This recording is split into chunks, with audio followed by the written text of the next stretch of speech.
5:46. We are so pleased to welcome blogger, teacher, and mom, Kate Winn. Hi, Kate. Hello. Now, you've got some great suggestions now that people are starting to get back into the routine of school to keep in touch with your child's school. Absolutely. Tell me about that. So the most important way you can be involved with your child's education is just from home. So at night when they get home, talking to them about their school day, they'll probably tell you they did nothing and learned nothing.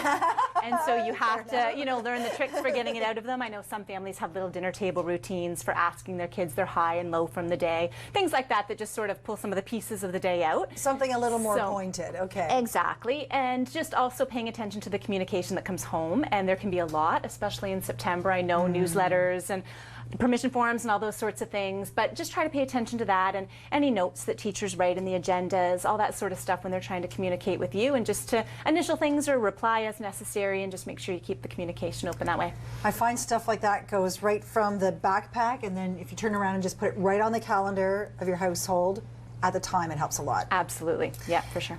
Now, when it comes to volunteering and being connected with your school, a lot of people have challenges with that because they are working while their kids are in school. So I would love to be part of that volunteer group who's helping the kids get dressed or helping in the library. Yeah. What can I do to feel more connected with what's going on for my daughter? Well, like you said, there's a lot of opportunities for people who have the work days free, right? I mean, to go in and listen to reading and go on field trips, and teachers always love, volunteers who can do that. But even if you work while your kids are at school, there are things that can be done outside of the school day, things that schools need. For example, if you want to get involved with parent council, there's always things like fun fairs and all those sorts of things that you can get involved with that are outside of the school day and the work day. Things like hot lunch programs. You might think, well, I can't go in on hot lunch day to cook because I'm at work. But they need people at different times to tally up the orders, to pick things up on the weekends, the supplies, to deliver them. All those sorts of things that don't necessarily have to be done during the school day as well.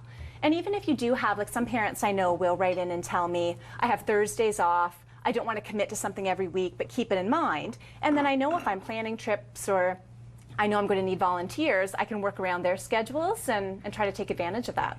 What is the importance of having a parent that is engaged with the child's schooling? Well, there is actually research to show that it does have an impact on child's academic success, but it just sends them such a message too, for them to know that school is important. And I mean, even just talking positively about school and staff and education at home is a big deal.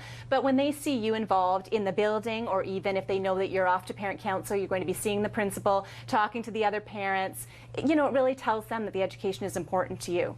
As a parent, you feel real connected as well. Absolutely. This is Kate Winn. She knows what she's talking about because she's the teacher on the other side of your communication with the school. Thank you very much. At This Mom Blogs, at This Mom Loves, excuse me. And we're going to see you again in a couple of weeks. More tips? Absolutely. All right, fantastic. We have right now back to our career hunters and more tips on your great resume.